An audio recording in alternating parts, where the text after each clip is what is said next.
Welcome back, everybody. And without further ado, I'm now going to hand over to Edith and Nell from Be Her Lead to start the meat of the session. Over to you, Edith.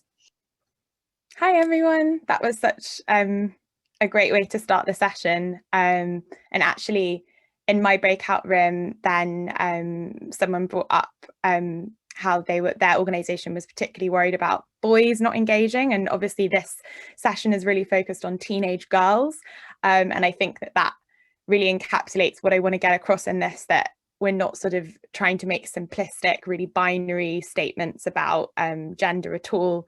It's more about using it as a lens for exploring how we can help young people. So Nell joins me today, but I'm going to be delivering, and she's sort of here as backup. But it's lovely to meet you all. So I'm one of the directors and co-founders of Be Her Lead. And I'll say more in a sec.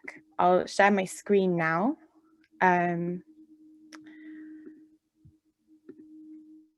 we go. Can everyone see that? Just gonna present. Cool.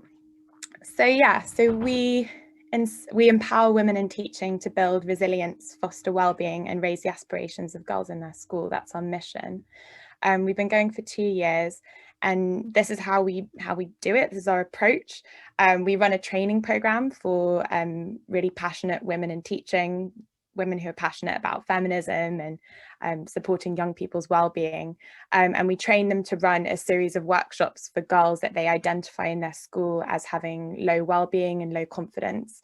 And wider than that, we're also a community of women in schools and girls in schools, and increasingly non-binary people in schools.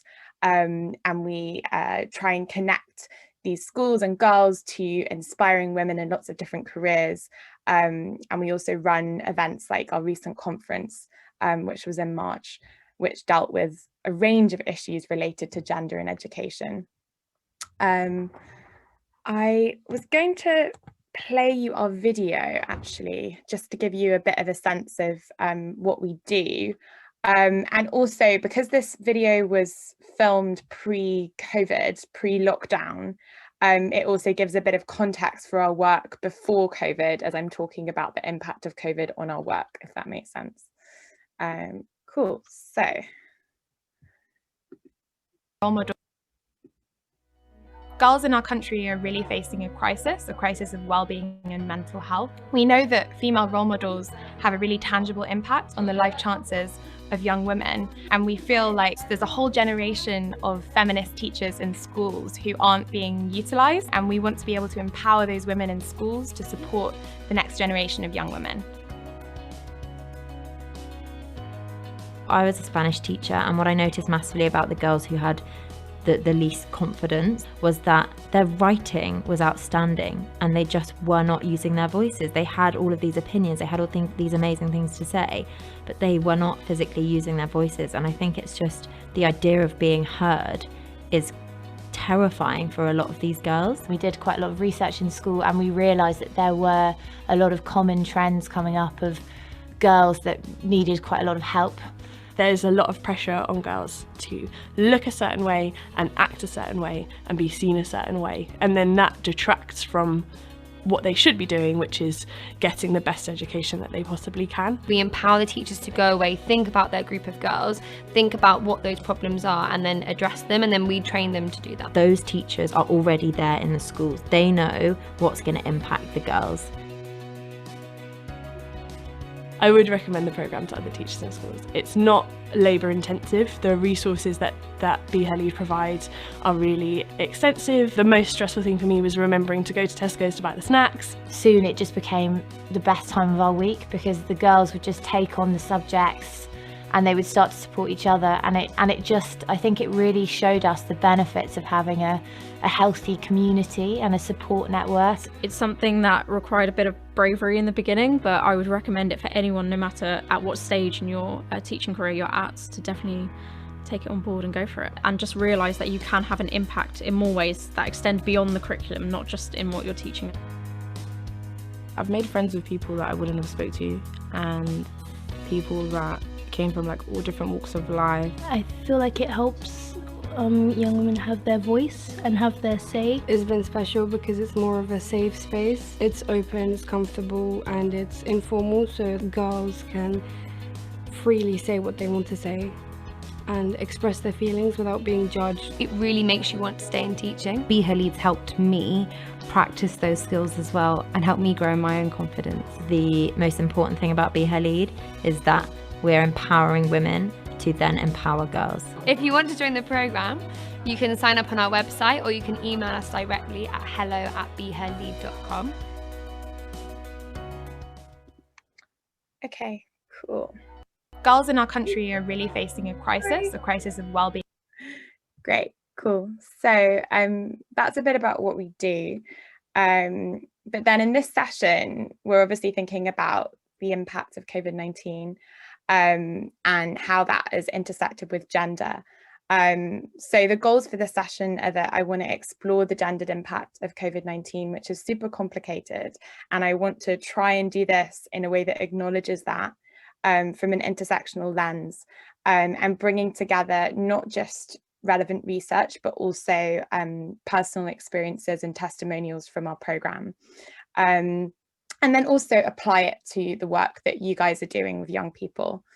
And then secondly, I want to discuss approaches and actions that we can take, looking at Be Her Lead as a case study, but also giving you an opportunity to discuss how you can think about gender in the work that you're doing with young people and with the FEA. I'm sure that this isn't new to anyone or surprising to anyone. I probably don't need to go through this, but just, yeah, I just wanted to, we always start our sessions by making clear that we want to build a really respectful space for this session. And that when we're thinking about gender especially, it's important that we're intersectional in our approach and that we also explicitly welcome non-binary and trans people into this discussion.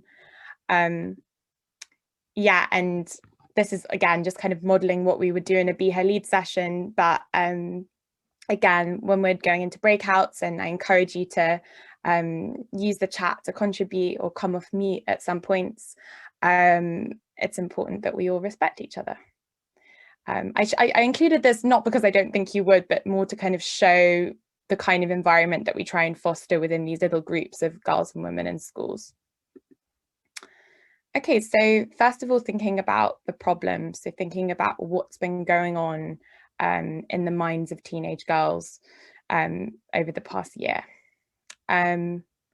So before we dive into some research, again, it's important that we're really intersectional about this. It's not that I'm trying to say at all that COVID-19 or lockdown have been worse for women or worse for girls, because that's obviously way too simplistic and not true in lots of ways. So it's more about thinking about how those who've been systemically marginalized are facing more and different impacts of COVID-19. And then also important to remember that when we use the definition, when we use the term women, I'm including all those whose identities include women. And it's also, this presentation isn't about trans people per se, but it is important to remember that for non-binary and trans people, a lot of the things I'm going to be talking about will be particularly problematic for them. Yeah, and then also, I think a lot of the time I go to these sessions and it's so research focused, but because we are a very like grassroots on the ground organization, I really want to kind of take time to think about your own personal perspectives and give a space for some of the girls and women on our program as well, and share some of the things that they've been thinking and feeling. Yeah, so this diagram sort of shows what I was saying before. So in thinking about the impact of COVID-19 on teenage girls, we're looking at some different groups here. So we're thinking about what the impact has been on young people, what the impact has been on women in general, and then also taking into account a host of other factors affecting power and privilege. And some of you may have seen this before. It's the wheel of power and privilege. So I just wonder if anyone wants to write in the chat or come off mute. Where are your stakeholders on this wheel? And then it's always important to think about where you are on the wheel compared to your stakeholders, because if there is a big difference in power and privilege, which for a lot of us, for me, for example, that's something that you need to be constantly mindful of and sensitive about. So yeah, does anyone want to give their thoughts on this, where your stakeholders might fit on this wheel of power and privilege? I can't see the chat, so Ellie, if you could let me know if there's anything interesting that comes up. Yeah, I'm happy to talk if that's all right. Go for it, Natasha. So we use a version of this in our performing arts classes, specifically for our teenagers. And I find it really interesting the way that they see themselves versus the way that we might see them. So the comment I'm going to make is I think it's really important to allow young people to tell them who they are, rather than for you to presume who they are, if that makes sense. That's a really good point. Thank you. Yeah, and I think yeah, we're planning on using this wheel in Be Her Lead workshops this term, which we haven't done before. And I think, as you say, it's definitely going to be like a tool to discuss together rather than one to impose on others. Does anyone else want to share like where you might be, where your stakeholders might be on this wheel? Jen's made a comment in the chat. If you want to come in, Jen. Yeah, it's just thinking that, you know, personally, I feel like I'm in the center or middle for most of those, and our kind of benefit, our pupils that we support are kind of at least middle or the outer ring in the majority of cases. And I think this relates a lot to kind of diversity more generally, and how my staff team are more in the center of the wheel and the pupils we support are more on the outside. We're a tutoring charity, so we also have a lot of volunteers, and they also fit that kind of more central part of the power wheel. And I guess I'm interested to know about how you build connections, even if you can't change your gender, you can't change your skin color. What can you do to connect, and obviously related more to gender in this one? Yeah, for sure. I think part of it is, as you say, about working to diversify your team. And another aspect is what Natasha was saying about giving a voice and giving platform to the young people that you're working with. So with Be Her Lead, then we try and make the spaces that we create with teachers to be as unlike normal school lessons as possible. So we try and make them like really democratic spaces where it's not a didactic approach where the teacher delivers knowledge, but more like a space for sharing and a space for doing activities together. So yeah, that's how I would approach that, but it's obviously like a huge issue. Another comment in the chat from Charlotte, if you're taking another comment, Edith. Yeah, of course. Yeah, so it was more a comment. I don't know really how to expand on that much more, but I think it's exactly what you were saying and what was being said before, which is that it is so important to be remembering that kind of the differences that tend to be exposed through who kind of runs charities versus who benefits from charities. And that's why I mentioned Charity So White, because I think they do like a lot of really important work about the need for diversity in your staffing of charities as well, to make sure that the service users are heard and that their voices are put first and that everything you're doing centres them. So yeah, I just thought that was really interesting and really important thing to remember for everyone. Yeah, and it's not about being tick boxy, but it is about kind of making sure that the people who are working, especially when we're working with young people, the people who they're working with also reflect them. And that can happen in a lot of different ways. I think that's why this wheel is useful, because it does show that it's not about one thing, it's about lots and lots of different things. Yeah, and we also, in discussing this issue, we need to think about intersecting areas of impact, or maybe impact is the wrong word, more like the harm that's been done with COVID-19, or like the issues that have been exacerbated. So the ones that I'm particularly interested in are the impact on well-being and mental health, the impact on education, work and finances, and then also the impact of domestic violence and abuse in the home. So all of these things have been, we've seen, like, reportedly they've risen exponentially over the lockdowns and during the past year, and all of them are particularly affect women, especially particular groups of women, as we saw before. So yeah, I'm going to move on just for the sake of time, but it might be worth thinking about if there are any areas that are missing from here that are impacts of COVID-19 that are particularly relevant for your work, and also thinking about which of these your work is most focused on or relevant to. And then also, I think another useful framework is thinking about where we get our knowledge from. So I mentioned at the start that often I go to these things and the focus is very much on research, and I'll give you a document with some research that I've collated at the end. But I think it's also worth thinking about what's happened in the past in crises. Like, a lot of the interesting stuff about gender in COVID has been looking at past pandemics or past financial crises and how they've had an exacerbated impact on women, and then also theoretical approaches. So for example, I'm taking an intersectional feminist approach to this presentation, and then also the direct lived experience and our work on the ground. So again, like, where are your strengths as an organization? I feel like for us, the top one is our strength. But that means that we need to be extra careful to make sure that what we're doing and what we're saying is backed up by these other areas too, the research and theory and history. And I think that's also why organizations like the FEA are really useful, because they provide ways of connecting and educating ourselves in the areas of knowledge that we perhaps are lacking in. I put together some headlines from the past year to try and demonstrate sort of how complex this and interrelated these issues are. So again, if anyone wants to come off mute or write in the chat any connections that they might spot between these different headlines, or any comments that you might want to make, seeing them up here in all their horrendousness.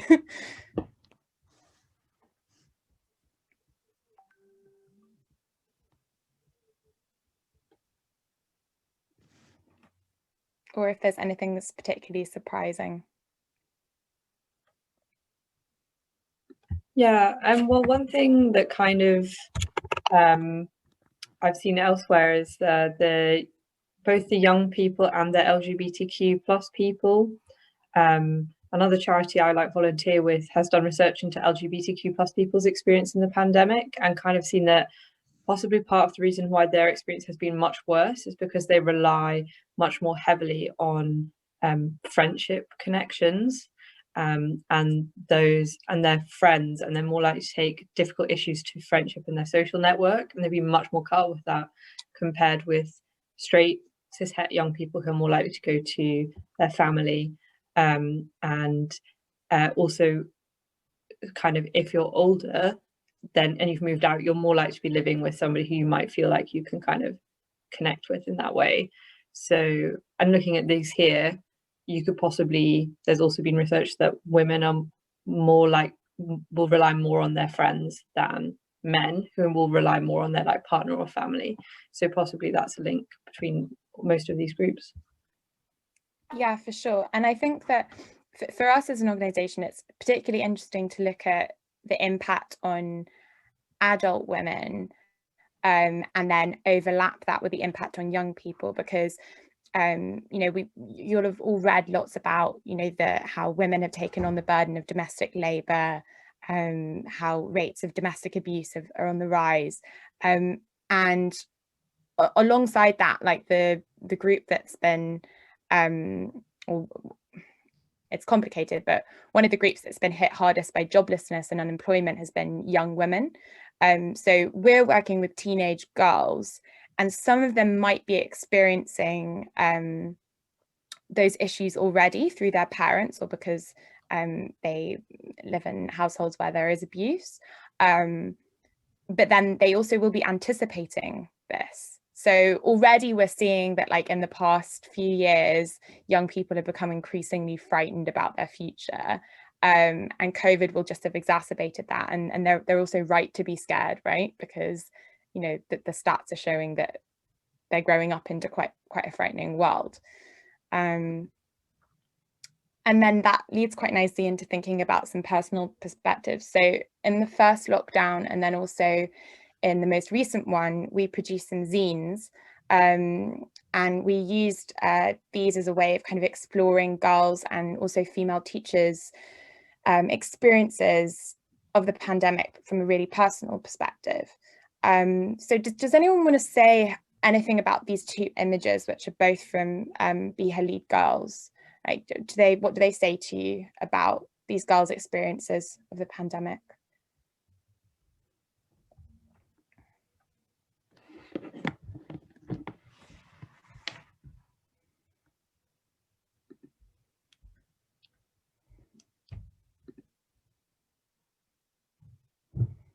I think someone came off mute, but if they're not ready to speak, then I might say what I think. So, yeah, I think that the one by Duru. Yeah, we can see.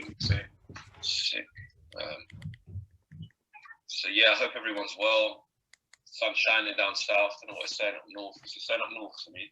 I'm not sure if is it Salon? I don't know if you intentionally come off mute. Okay.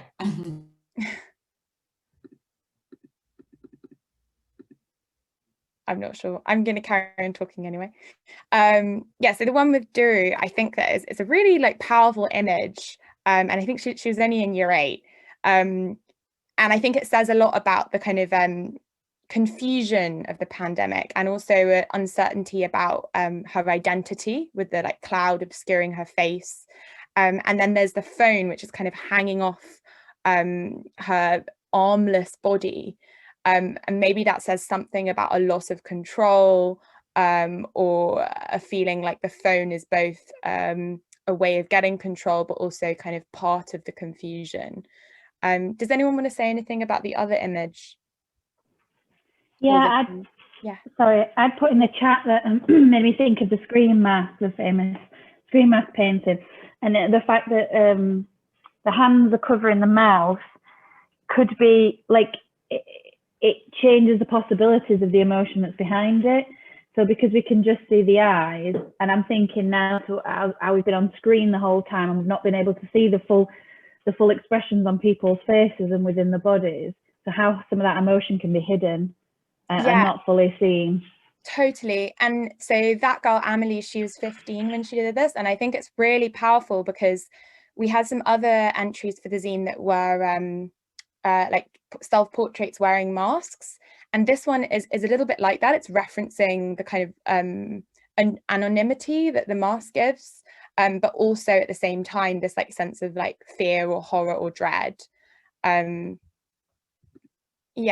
and then here are some written submissions for the zine.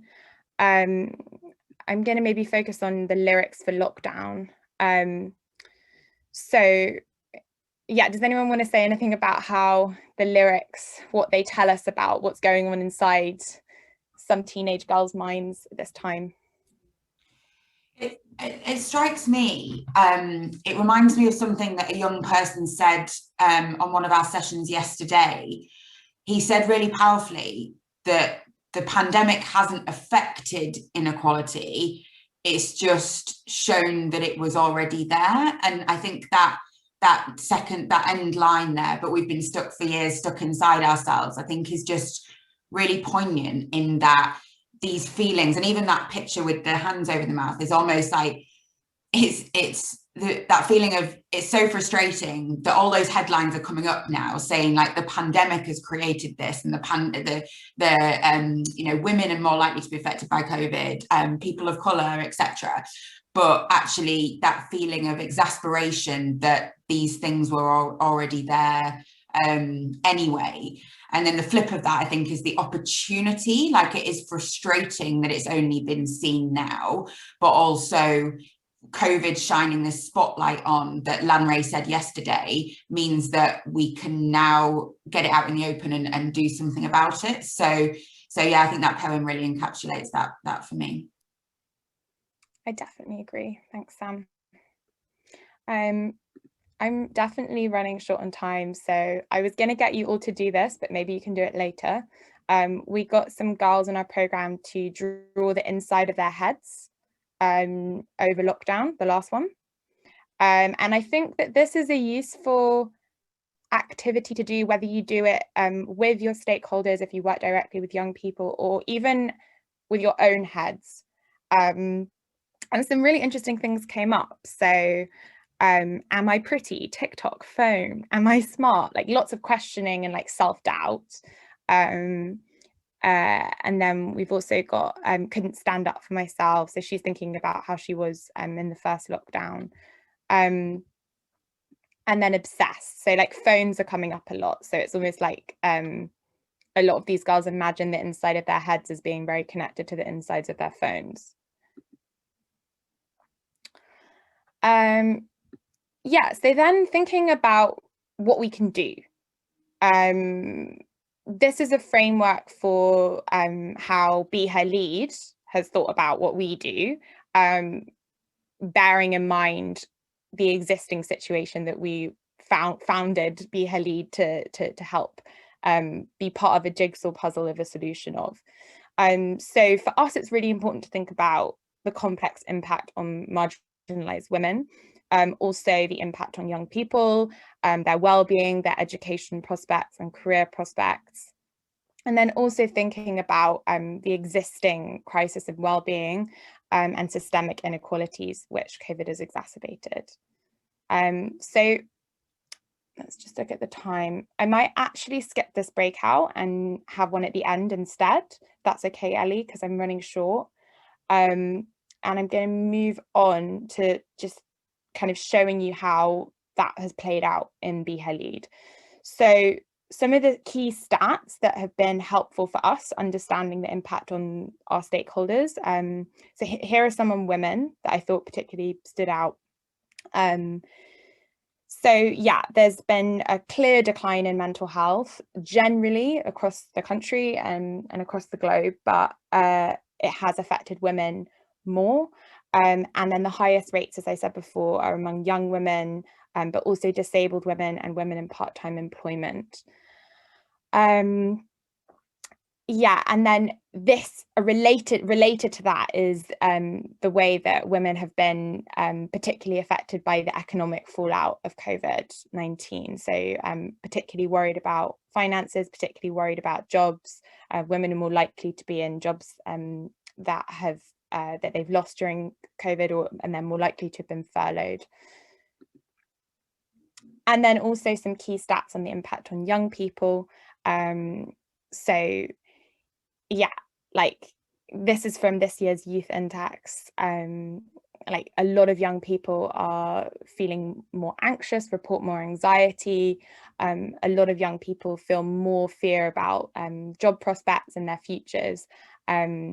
And like there are lots more statistics like this, which I've compiled in a doc to share with you at the end, but they also show things like worrying about their education, more worries, more like social anxiety as well, and increased reported mental health issues, like a real spike, for example, in the rates of eating disorders being reported. And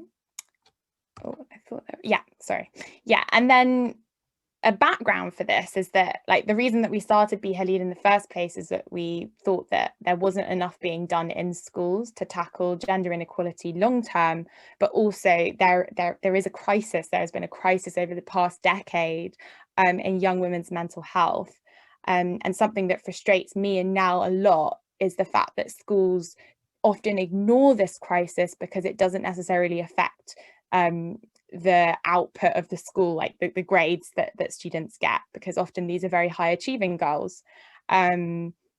I was one of these myself at school. Like, I was a very high achieving teenage girl, but I also had pretty severe anorexia that no teacher picked up on. And then I was hospitalized at the start of my university experience. So like, I think that it's something that schools still aren't doing enough to tackle, partly because it's quite cynically not really a problem for them often. Yeah, so now thinking about solutions. So yeah, so this is kind of another framework for thinking about activism and like what we can do as organizations. So the way I see it is that there's community-based grassroots change, and there's also large-scale systemic change.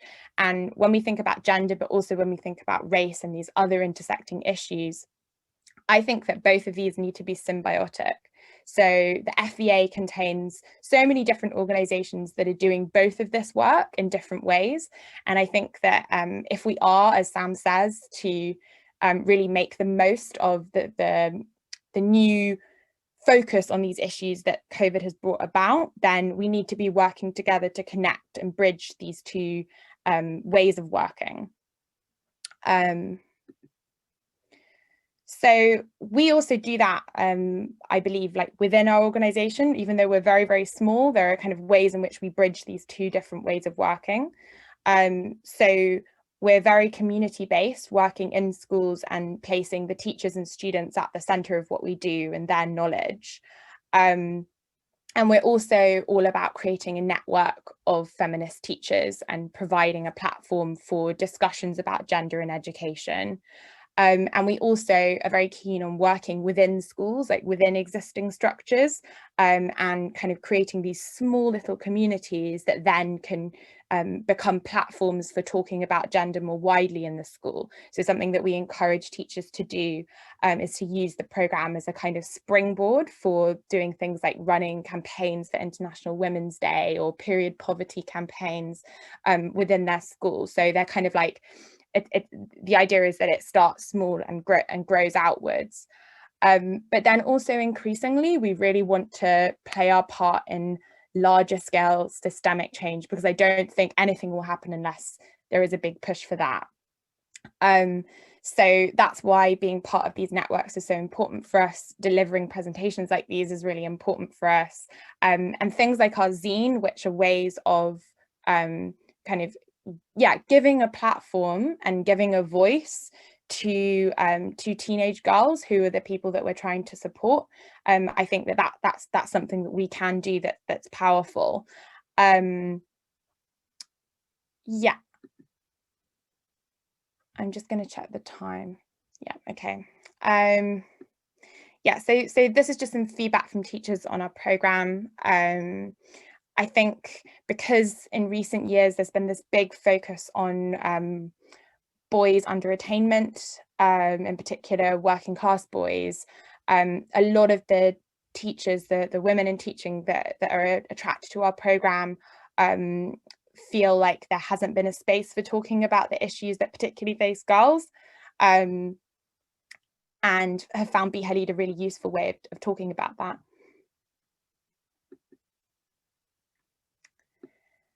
And then from students, like a lot of girls on our programme say that they really appreciate having a safe space. I use that term with hesitation because I don't think any space can ever be fully safe for everyone, but a lot of them say that they feel safe within a Be Her Lead group.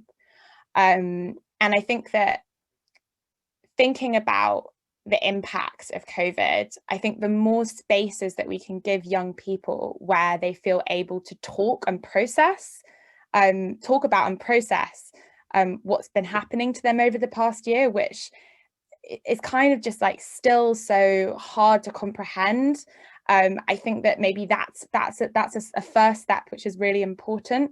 I think probably you've got a sense in this presentation of how complicated I find thinking about this issue and how there are so many different factors at play. And then also I want to center like the personal experience of the young person, which is like so different from young person to young person. So I think allowing them to talk about what's been going on and giving them a respectful space to do that is really important, whether or not they're a girl or a boy or non-binary. So yeah.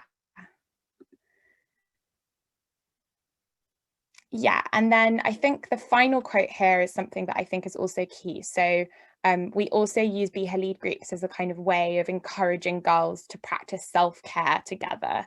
And I think that this is something that schools don't do enough of, encouraging students to practice self-care and look after their well-being. And this can be as simple as just like painting nails together or watching a movie together.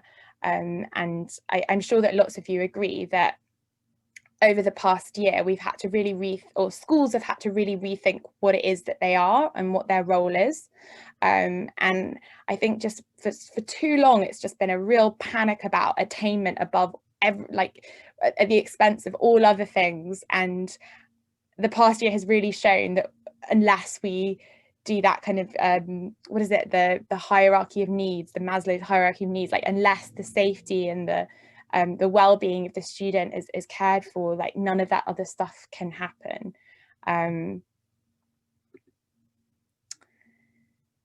Yeah, so in practice, last term, like we carried on running virtual Be Her Lead sessions in most of the schools that we were working in that term. And then we also did lots of virtual events, so connecting them with inspiring women, talking about their careers. We had the author Boli Babalola do an amazing International Women's Day event. We had our conference where teachers and young people came together and talked about things. And then also our zines, I think, are a new thing that we started doing over lockdown, which are kind of our small way of trying to reach wider than our own work. So show the world something personal and something, give a voice to young people who aren't often given a voice. This is from a Be Her Lead session recently. It's some girls' ideas of what they have in their personal well-being toolkit. It's all very simple, but I think there just aren't enough spaces given to these kinds of conversations in school at the moment. These things are important, and we all know that from ourselves and the way that we've got through lockdown. And then some more images from our zine. And this is an image from our conference. It's worth saying that something that we did for our last conference and are trying to do more is put the girls and teachers at the center of every event and all that we do. So this is showing Yasmin Abdelmajid, who's an author and an activist. She's being interviewed here by one of our teachers, Mali, and also a student from School 21 where she works, Mahib. And they were interviewing Yaz. So we had the whole conference hosted by teachers and young people. And actually, like one of the comments from the feedback from the conference was that teachers themselves felt like their profession has been, I think the phrase was, run into the ground over COVID, and that they really appreciated kind of being put at the center. I think the same is also important for young people, but yeah, valuing the experiences of teachers, because they have been working directly with students the whole time, so listening to what they have to say. And this is a poem delivered by one of the girls at our conference, which made a lot of people get a bit weepy. But in this, then she's talking about body image a lot. So this is something that constantly comes up in Be Her Lead sessions, and which is another issue that's been really exacerbated over lockdown, because everyone's been staring at themselves all day on Zoom, and young people have been, their social media use has increased, and also like the way in which lockdown exacerbates problems for people who have problems with eating. So yeah, okay. This is perfect timing. So now I wanted to go into breakouts for 5 minutes. So what I'd like is for you guys to think about what you can do, but on different levels using this framework. So first of all, thinking about what you can do within your organizations to help support teenage girls, or like use gender as like a lens for your work in a new way. Also what you could do with partners and networks. So maybe if you're like us, if you're working on a grassroots level, like what can you do to contribute to systemic change or campaigns, or vice versa, and then also as part of national and global campaigns and movements. So I think maybe I've made it a bit too complicated, but basically thinking about the question that you talked about at the start, now what do you think you could do as an organization to kind of bring gender into your work more fully? Cool. Should we go into breakouts unless anyone has any questions before that?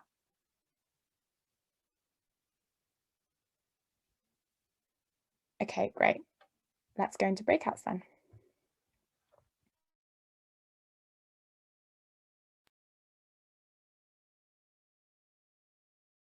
Really interesting. Hiya.